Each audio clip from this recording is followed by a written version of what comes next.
Hi everyone! Welcome to my channel at ngayon, titingnan natin ang isa pang kakilakilabot na kaso. Noong October 2022, sa lungsod ng Lynchburg, bandang 3:00 ng madaling araw, tahimik na bumukas ang pinto ng silid sa loob ng isang apartment sa Bedford County. Ang 4 na taong gulang na si Melanie ay pumasok sa kwarto kung saan natutulog si Jacob Percy at sinabi niya na hindi maganda ang pakiramdam ng kanyang ina. 3 linggo pa lamang naninirahan si Jacob kasama ang 28 years old na si Kathleen Leon. Agad niyang pinuntahan si Kathleen at natagpuan ito sa kama, walang malay at hindi na humihinga. Hindi na siya nag-atubili. Tumawag siya agad sa emergency services. Habang sinusunod ang mga tagubilin ng dispatcher, nagsimula siyang magsagawa ng chest compressions. 3 aso ang nasa loob ng silid, hindi mapakali, tahol ng tahol at paikot-ikot habang pilit na ibinabalik ni Jacob ang kanyang kasama. Sa recording ng tawag maririnig ang kanyang mabibigat na paghinga at tuloy-tuloy na ritmo ng pagdiin sa dibdib ni Kathleen. Ilang sandali pa dumating ang mga paramedic. Sinuri nila si Kathleen batay sa kanilang nakita, ang sitwasyon at ang kanyang kalagayan. Nakabuo sila ng paunang hinala, posibleng overdose. Nang tanungin si Jacob kung may kinalaman ang anumang ipinagbabawal na substance, mariin niya itong itinanggi. Dahil kritikal ang lagay ni Kathleen, agad siyang isinugod sa ospital. Sa mga sandaling iyon, hindi pa itunuturing na crime ng apartment. Walang tinawag na law enforcement at hindi rin na secure ang lugar. Anumang posibleng ebidensya sa kama, sa carpet, ay nananatiling hindi naprotektahan. Sa intensive care unit, ilang oras na sinubukan ng mga doktor na mapatatag ang kalagayan ni Kathleen. Sa panahong iyon, dumating sa ospital ang kanyang ina na si Crystal Salyer. Sumunod din ang kanyang kapatid na si Cherry Cox. Ang isa pa niyang kapatid, si Tina Hopkins, ay nasa bakasyon sa Hawaii nang matanggap ang balita. Nang malaman ang kritikal na kalagayan ng kanyang kapatid, agad niyang pinutol ang kanyang biyahe at sumakay sa pinakaunang flight papuntang Virginia. Noong October 8, 2022, idiniklara ng mga doktor ang brain death. Nabigo ang lahat ng pagsisikap upang mailigtas siya.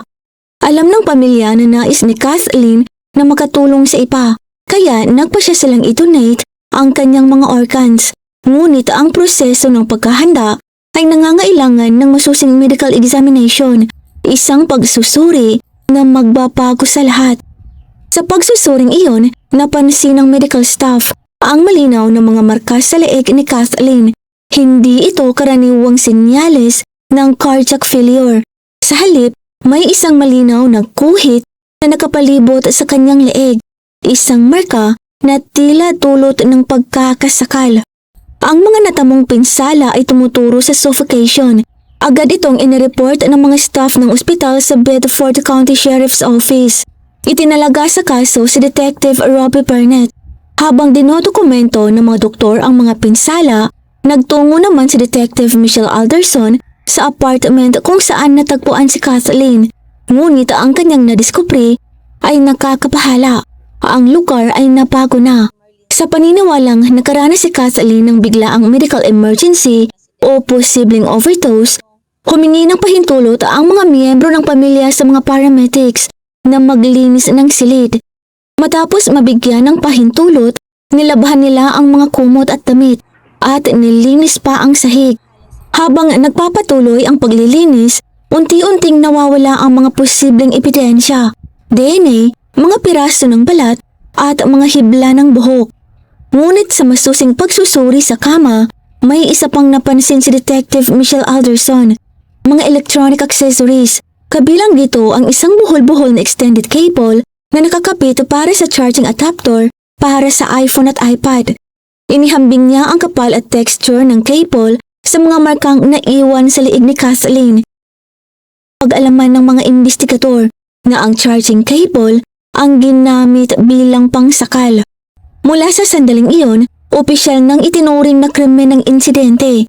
Dahil sina Melanie at Jacob Percy lamang ang nasa loob ng apartment nang mangyari ang insidente, ang investigasyon ay agad na nakatuon sa kanya.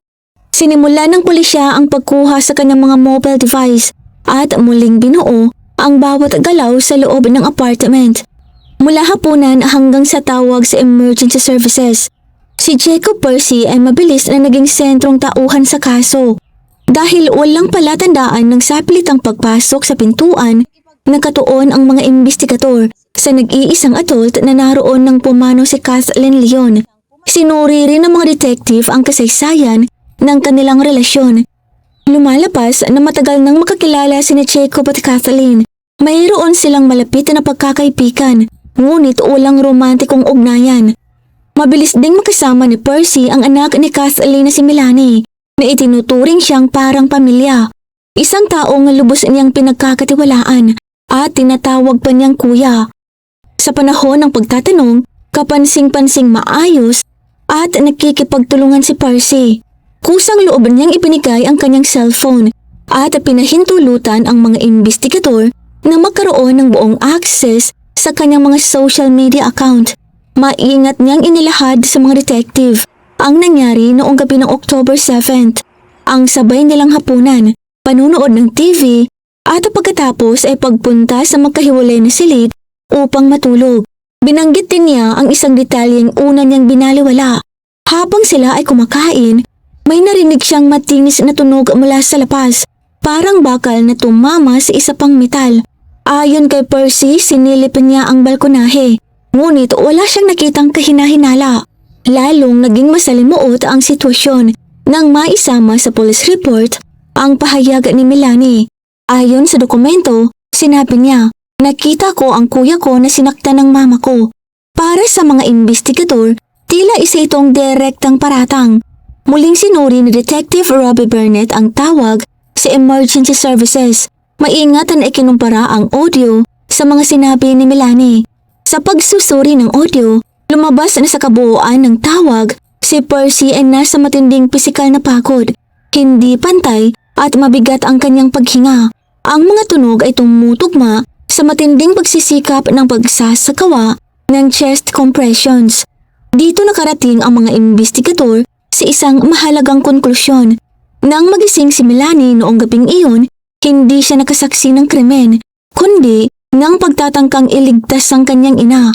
Sa pananaw ng isang 4 na taong gulang, ang matinding pagdiin sa dibdib at ang agarang pagkilos para sa resuscitation ay maaaring magmukhang pananakit.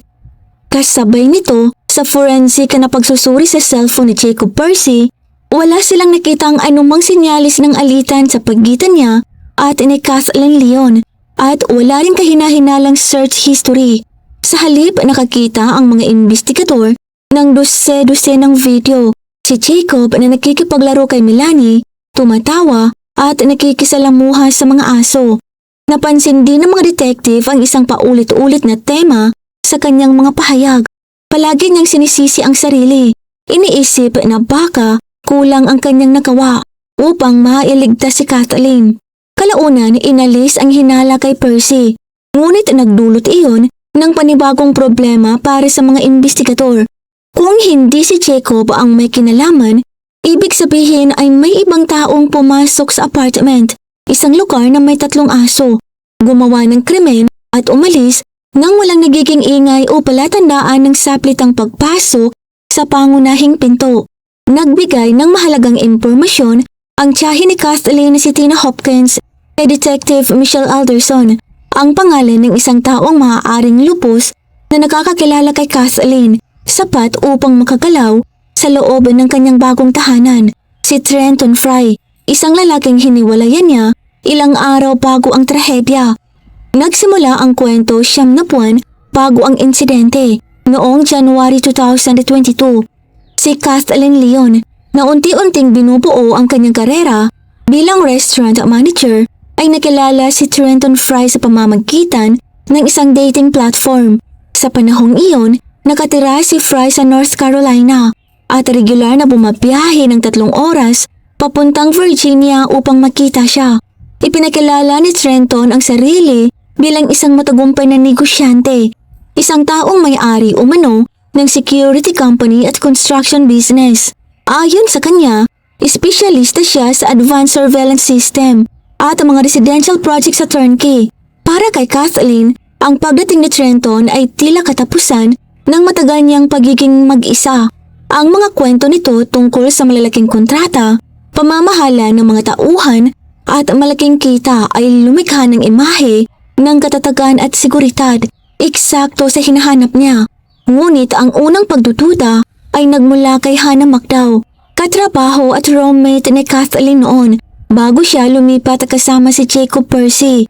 Napansin ni Hannah na ang sinasabing abalang negosyante ay tila tuluyan ng nakatira sa kanilang apartment, ngunit ang kanyang pamumuhay ay hindi tugma sa kanyang mga sinasabi.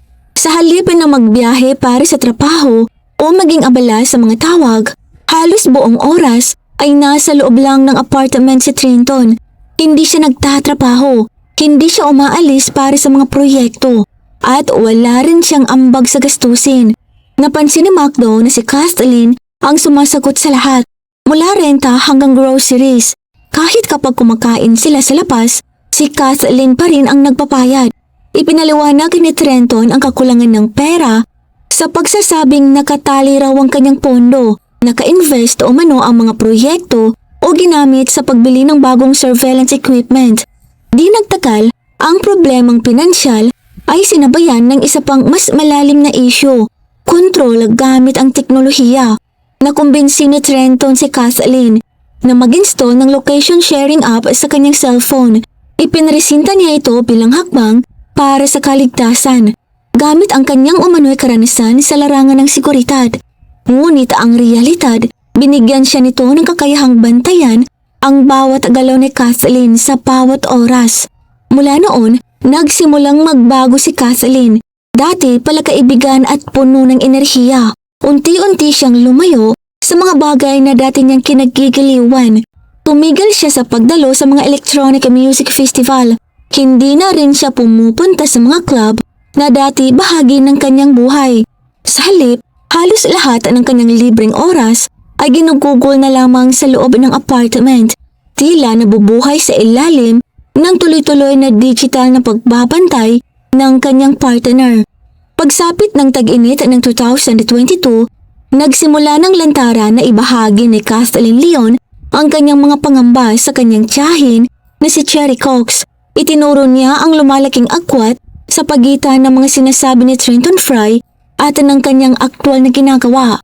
Inilarawan niya ito ng direkta, isang lalaking walang ambag sa gastusin, ngunit umaasang siya ang may ganapan na kontrol.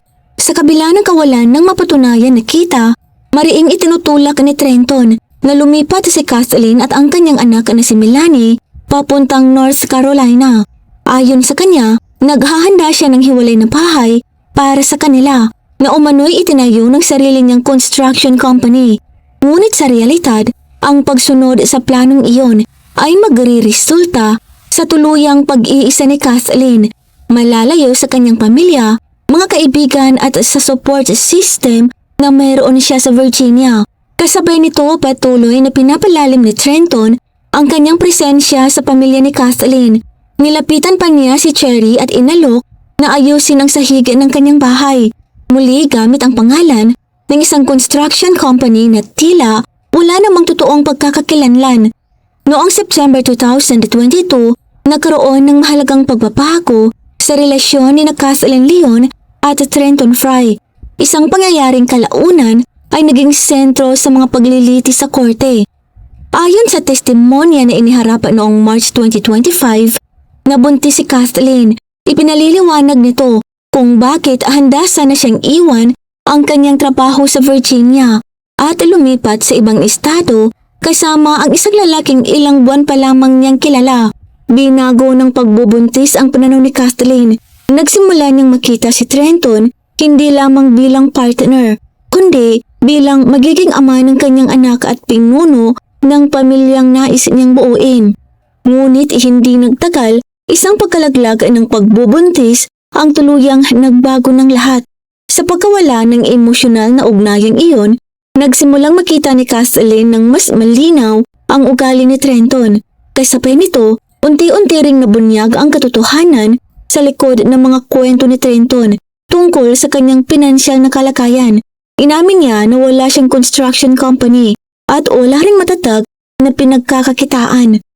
Kalaunan nalaman ng mga investigador na wala siyang kahit anong credit history, kaya imposibleng makapagrenta siya ng pinapangakong bahay sa North Carolina gamit ang sarili niyang pangalan. Sa halip, iminungkahi ni Trenton na si Kathleen ang pumirma sa lahat ng papeles na ilalagay ang buong pinansyal na responsibilidad sa kanyang balikat sa isang estado na malayo sa kanyang tahanan.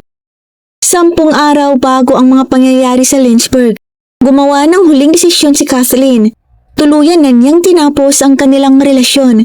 Sinabi niya kay Trenton na hindi na matutuloy ang paglipat at binlock ang kanyang numero sa lahat ng messaging apps at social media.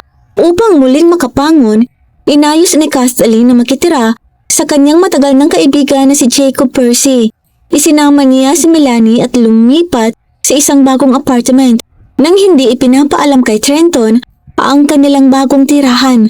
Ngunit hindi tinanggap ni Trenton Fry ang hiwalayan. Sa halip, naghanap siya ng ibang paraan upang makipag-ugnayan. Nagpadala siya ng mensahe kay Cherikok.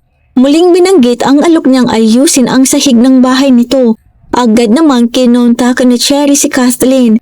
Nang malaman na pati ang kanyang pamilya ay kinukontak na ni Trenton, pansamantalan niyang inalis ang block sa number nito. Sapat lamang upang magpadala ng isang mensahe. Natigilan na siya at ang kanyang mga kamag-anak. Ngunit ang mensaheng iyon ang muling nagbukas ng komunikasyon. Ang sumunod ay isang tensyonado at unti-unting tumitinding palitan ng mga mensahe. Sa isa sa mga ito, malinaw ang sinabi ni Trenton Fry. Alam niyang nakatira si Kathleen kasama si Jacob Percy. Ibinahiwatig din niyang may alam siya sa mga detalye ng bagong buhay ni Kathleen. Mga impormasyong hindi naman ito ibinahagi. Natapos ang usapan sa isang nakakakilabot na linya. Babalikan ka rin ng karma sa lalong madaling panahon.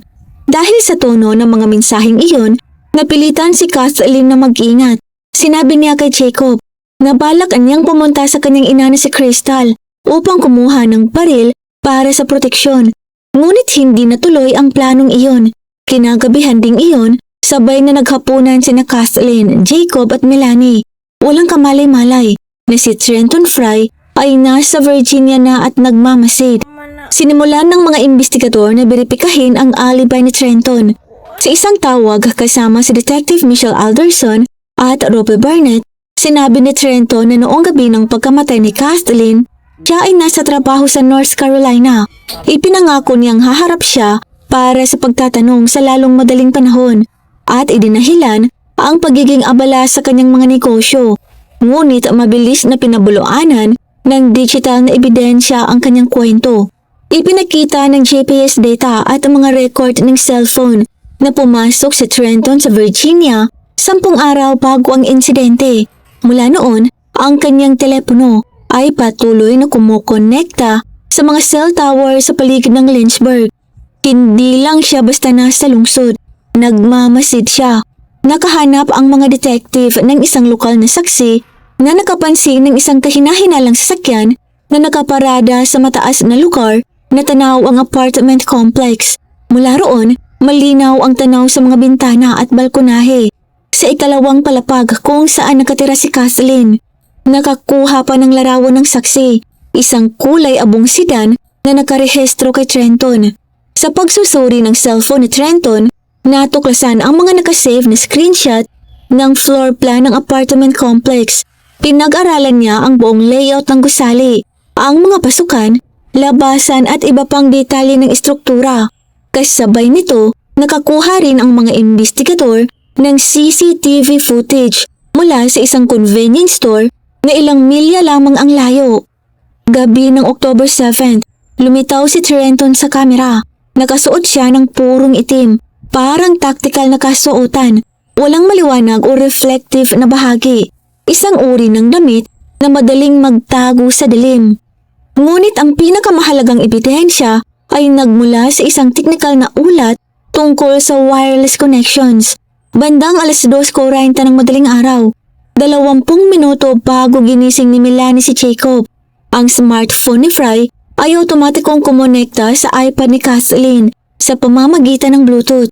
Mahalaga ang detalyeng ito dahil limitado lamang ang saklaw ng Bluetooth. Humigit kumulang 30 talampakan.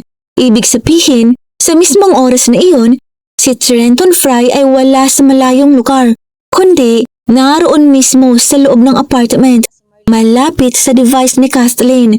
Ang koneksyon ay kusang naganap. Nagkakilala na ang kanilang mga device noong magkasama pa silang naninirahan. Kaagad matapos ang krimen, umalis si Trenton Fry sa Virginia at bumalik sa North Carolina. Kinabukasan, kusang loob siyang nagpa-admit sa psychiatric facility. Sa kanyang pagpasok, sinabi niya sa mga staff na nakakaranas siya ng pagkawala ng alaala at iginiit na wala siyang matandaan sa nakalipas na 30 araw. Ngunit may ibang kwento ang kanyang browser history. Simula noong alas 5 ng umaga noong October 8, sistematikong nagsimulang maghanap si Trenton ng mga balita tungkol sa Bedford County. Hinahanap niya ang mga ulat sa pagkamatay ng isang babae at tinitingnan kung may nailabas ng warrant laban sa kanya. Lahat ng paghahanap na ito ay nangyari bago pa lumabas ang anumang opisyal na impormasyon sa media. Sa panahong ang pagkamatay ni Kathleen Leon ay itinuturing pa lamang na isang aksidente. Dumating sina Detective Michelle Alderson at Robbie Barnett sa pasilidad at dala ang arrest warrant. Sinalubong sila ni Trenton ng isang nakakagimbal na pahayag. Alam ko kung bakit kayo narito. Patuloy niyang iginiit na wala siyang maalala. Ngunit hindi niya maipaliwanag ang kanyang search history. Hindi rin niya maipaliwanag kung bakit ang kanyang cellphone ay digital na naitala na nasa loob ng silid ni Kathleen. Inaresto siya ng pulisya at sinimulan ang proseso upang ibalik siya sa Virginia, kung saan haharap siya sa mabigat na kasong kriminal. Balikan natin ang gabi ng October 7, 2022. Sa loob ng apartment complex sa Lynchburg, walang anumang malinaw na sinyalis ng panganib. Bandang alas 8 ng gabi, natapos ni Kathleen Leon, Jacob Percy at Melanie ang kanilang hapunan sa sala. Sa isang sandali, napansin ni Percy ang isang matinis na tunog mula sa labas, parang mabigat na metal na tumatama sa semento o matigas na lupa. Lumapit siya sa bintana at sumilip sa ibaba ng balkonahe. Ngunit sa dilim at sa kawalan ng anumang galaw, wala siyang nakita na dapat ikabahala. Walang dahilan upang tumawag ng emergency services. Nagpatuloy sila sa panunood ng TV. Maya-maya, pumasok na sa kanilang silid sina Kathleen at Melanie. Si Jacob naman ay pumunta sa sarili niyang kwarto. Ngunit ang mga pangyayari ng gabing iyon ay nagsimula pa 10 araw ang nakalipas. Nang dumating si Trenton Fry sa Lynchburg mula sa North Carolina, sinimulan niya ang planadong pagmamasid. Kalaunan, muling binuo ng mga investigador ang kanyang galaw gamit ang phone record at CCTV footage. Hindi siya nag-check-in sa kahit anong hotel. Sa halip, nanirahan siya sa loob ng kanyang kulay abong sedan, paiba-iba ng pinaparatahan upang hindi mapansin. Isang residente mula sa kalapit na gusali ang nagbigay sa mga detective ng larawan na kinunan 3 araw bago ang insidente. Sa larawang iyon, makikitang nakaparada ang sasakyan ni Trenton sa isang mataas na lugar, perpektong pwesto na may malinaw na tanaw sa mga bintana sa ikalawang palapagan ng apartment ni Kathleen. Sa loob ng cellphone ni Trenton, natuklasan ng mga detective hindi lamang ang mga screenshot ng mapa ng lugar, kundi pati ang eksaktong floor plan ng apartment complex. Masusid niyang pinag-aralan ng layout, ang posisyon ng bawat silid at kung aling bintana ang papunta sa kwarto kung saan natutulog si Kathleen.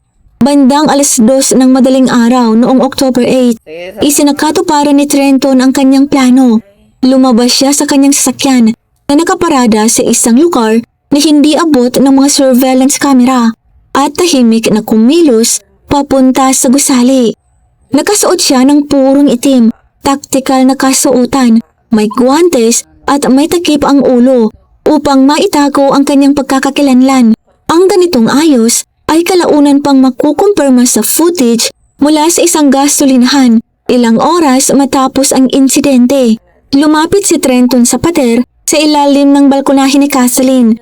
Sa hardin, may nakita siyang mabigat na bakal na upuan isang gamit ng mga residente sa ibabang palapag. Kinaladkad niya ito papunta sa pader. Ang taas ng upuan ang nagbigay sa kanya ng eksaktong kailangan. Ginamit niya ito bilang tuntungan. Tumalon, humila pataas, nalampasan ang rehas ng balkonahe sa ikalawang palapag at tahimik na lumapag sa kahoy na sahig. Ang sumunod na nangyari ay nakadepende sa kanyang kaalaman sa teknikal na paraan. Binuksan niya ang sliding glass door gamit ang simpleng kasangkapan na kayang lampasan ang karaniwang lock. Sa loob ng apartment may 3 aso. Isang mahalagang tanong ang lumitaw sa imbestigasyon. Bakit hindi tumahol ang mga ito? Bakit hindi nila ginising si Jacob Percy sa katabing silid? Ang sagot ay nasa nakaraan. Sa loob ng ilang buwan, naging bahagi si Trenton ng kanilang tahanan. Kilala siya ng mga aso. Ang kanyang boses, amoy at kalaw. Para sa kanila, hindi siya isang estranghero. Tahimik siyang pumasok sa silid o walang hadlang. Bandang 2:40 ng madaling araw, naganap ang isang napakahalagang sandali. Isang detalyeng magiging susi sa kaso. Ang kanyang smartphone ay lumapit sa humigit kumulang 30 talampakan mula sa iPad ni Kathleen na nasa ibabaw ng mesa sa tabi ng kama. Agad na nagkonekta ang dalawang device sa pamamagitan ng Bluetooth. Naitala ang eksaktong oras at malinaw na inilagay siya sa loob ng silid. Hindi siya nagdala ng anumang armas. Isang desisyong nagbawas sa panganib na siya ay mahuli o masuri. Sa halip na magdala ng sariling gamit, ginamit niya ang kung ano ang nasa loob ng silid. Napunta ang kanyang atensyon sa isang mahabang puting charging cable na may splitter. Isang gamit ni Kathleen para sa kanyang mga device. Habang natutulog si Melanie sa parehong kama, isinagawa ni Trenton ang kanyang pag-atake. Mabilis na naganap ang pagkawala ng oxygen. Nag-iwan ito ng malinaw na marka sa liig ni Kathleen. Isang pattern na kalaunan ay tumugma sa tekstura ng cable. Pagkatapos, umalis si Trenton sa apartment sa parehong paraan ng kanyang pagpasok. Dumaan sa balkonahe. Tumalon siya pababa ng damuhan at tahimik na bumalik sa kanyang sasakyan. Makaraan ang humigit kumulang 30 minutes habang si Jacob Percy ay nasa telepono pa rin kasama ang emergency services. Desperadong sinusubukang iligtas si Kathleen. Si Trenton Fry ay papalayo na patungo sa state line. Nahagip ng mga highway camera ang kanyang kulay abong sedan na mabilis na umaandar. Pagsapit ng alas 5 ng umaga, nasa North Carolina na siya. Agad siyang nag-online. Ipinakita ng kanyang browser history na paulit-ulitin niyang nire-refresh ang mga lokal na balita sa Lynchburg. Hinahanap niya ang mga salitang tulad ng death in Bedford at a woman found dead in apartment. Sa panahong iyon, wala pang inilalabas na ulat ang media. Itinuturing pa ng mga otoridad ang pagkamatay ni Kathleen bilang isang medical emergency. Naghahanap si Trenton ng kumpirmasyon bago niya inihanda ang susunod niyang hakbang. Ang pag-angkin na siya ay may biglaang pagkawala ng alaala sa isang psychiatric facility. Noong March 2025, nagsimula ang paglilitis kay Trenton Fry sa Bedford County Circuit Court. Binuo ng mga prosecutor ang kanilang kaso sa ebidensya ng digital stalking at panlilinlang sa pananalapi. Sa loob ng korte, tuluyang nabunyag ang kabuuan ng kanyang mga kasinungalingan. Wala siyang anumang kumpanya. Sa halip, sistematiko niyang ginamit ang mga pinansyal na mapagkukunan ni Kathleen Leon. Dito naging malinaw ang motibo. Ang tuluyang paghihiwalay ay nagputol sa kanyang akses sa pera at sa kontrol. Naglatag naman ng ibang teorya ang depensa. Ayon sa abogado ni Trenton, ang pagkamatay ni Kathleen ay isang aksidente na nangyari sa isang pribadong sandali kasama si Jacob Percy. Ngunit bumagsak ang argumentong iyon sa harapan ng medikal na ebidensya. Ipinakita ng autopsy na walang palatandaan ng pagkikipag-agawan o anumang uri ng ganoong pangyayari. Malinaw ang sanhi ng pagkamatay, kakulangan ng oxygen, dulot ng paghigpit ng isang kable, at ang oras ng mga pinsalang iyon ay eksaktong tumutugma sa panahong nasa loob ng apartment si Trenton Fry. Sa huli, si Trenton Fry mismo ang umupo sa witness stand upang ipagtanggol ang kanyang sarili. Inamin niya ang ilang araw ng pagmamasid. Kinumpirma na pinanood niya ang mga bintana ng silid mula sa kanyang sasakyan Ngunit iginiit niyang hindi siya pumasok sa apartment. Sinabi niya na imposible raw na makakatawid siya sa ikalawang palapag nang hindi napapansin at idinagdag na tiyak na tumahulagad ang mga aso. Ngunit ipinakita ng mga prosecutor ang ebidensya. Ipinakita nila ang muling konstruksyon gamit ang bakal na upuan na nagpapatunay kung paano siya nakapasok sa balkonahe. Kasunod nito, inilahad ang teknikal na datos, ang koneksyon sa Bluetooth na naglagay ng smartphone na Trenton sa saklaw ng iPad ni Kathleen Leon sa eksaktong sandali ng insidente. Nag-deliberate ang jury ng 1 oras lamang. Pagbalik nila, ibinabalita ang hatol, guilty sa first-degree crime. Noong August 2025, nagpatuloy ang korte sa sentencing. Nagsalita ang ina ni Kathleen Leon na si Crystal Salar sa korte. Binanggit niya si Melanie at inilarawan ang patuloy na panic attacks at ang takot sa halimaw na pumasok sa balkonahe. Hinatulan ng hukom si Trenton Fry ng habang buhay na pagkakakulong, walang posibilidad ng parol. Pagkatapos ng sentencing, ibinigay kay Cherry Cox ang buong kustodiya ni Melanie. Sa paglipas ng panahon, nagsimulang tawagin ni Melanie ang kanyang tiyahin na mom. Suportado ito ng pamilya. Naniniwala silang mahalaga ito para sa kanyang paggaling. Si Jacob Percy na napatunayan ang kanyang kawalang kasalanan sa pamamagitan ng digital na ebidensya at masusing pagtatanong ay nananatiling malapit sa pamilya Leon. Kasama siya sa mga holiday at nananatiling isang pinagkakatiwalaang tao sa buhay ni Melanie. Naitaguyod ang hustisya sa korte, ngunit tulad ng sabi ni Crystal Salar, walang tunay na nanalo sa kwentong ito. Wala na si Kathleen at ang buhay ni Melanie ay magpakailanman nahati sa pago at pagkatapos ng gabing iyon. Maraming salamat po sa panonood. Kung hindi naman po kalabisan, paki-like at subscribe po sa aking channel, and as always, keep safe everyone.